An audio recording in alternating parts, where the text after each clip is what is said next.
This dog has 13,000 followers on Twitter. 13,000 followers on Twitter. I follow Do you follow him? My dog, and this is the point I'm trying to make. My dog, what he does is he tweets about animal facts. He tweets about flamingos and how they turn pink. And what happens is people follow him for that, but what happens every now and then I get a message. So I'll use Monica as an example. And this actually happened last night. Monica needs help with the fundraiser. So if Moose put out to 13,000 people to do that, some people are going to click the link and move on. But here's the bad thing. What Monica's asking us to do is on the tail end of this promotion. So once you vote and you like it and it's on your Facebook page, you can't vote for somebody else. So you're at the top 100 and then you drop. So if you're not in the front of all of this stuff, and that's why you need to know influential people, you need to associate yourself that have high numbers. So what happens in my world is when I tweet something to 56,000 people, our accounts, we have 56 accounts in my business, we create conversation. So remember when I talked about the phones? That's all it is. It's just conversation. The world has changed how we're communicating. So the way it works is I get more business right now on my Facebook page with people interacting with me there. Rob, when he had his event, they were talking to me on Facebook. It wasn't even email anymore.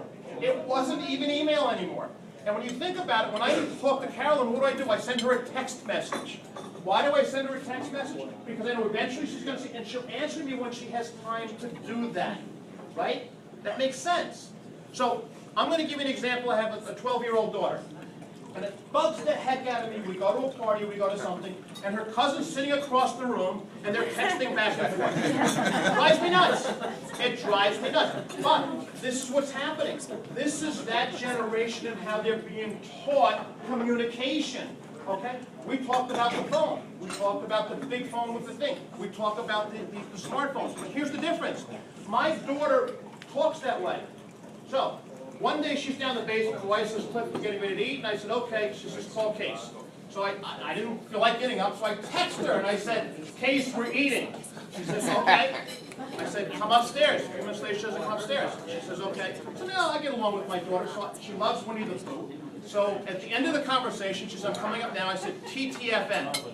She goes, question mark, question mark? And I go, TTFN. Oh, and she goes, question mark? So I typed in Topper now. So then she goes, the letter Y and the number 4. And I'm saying to myself, why 4? So I said, Case, get up here. So she comes upstairs. Now I'm getting angry at her because this conversation is taking a lot longer than me just going downstairs to get her, right? So she comes upstairs and I say, what is this Y for? She says, why did you use 4 letters and not 2? I said, what are you talking about? She said, if you would have said die, it's the same thing as top. Because in her world, she's thinking of the number of characters. Why? Because when you text, you only have 180 characters. When you tweet, you only have 140 characters. So what's happening in today's world, and I'm in the advertising piece of this, people are scanning. They are no longer reading. You're scanning. You're not reading anymore. So if you can't get your message across in 140 characters less, guess what's happening? You're losing them.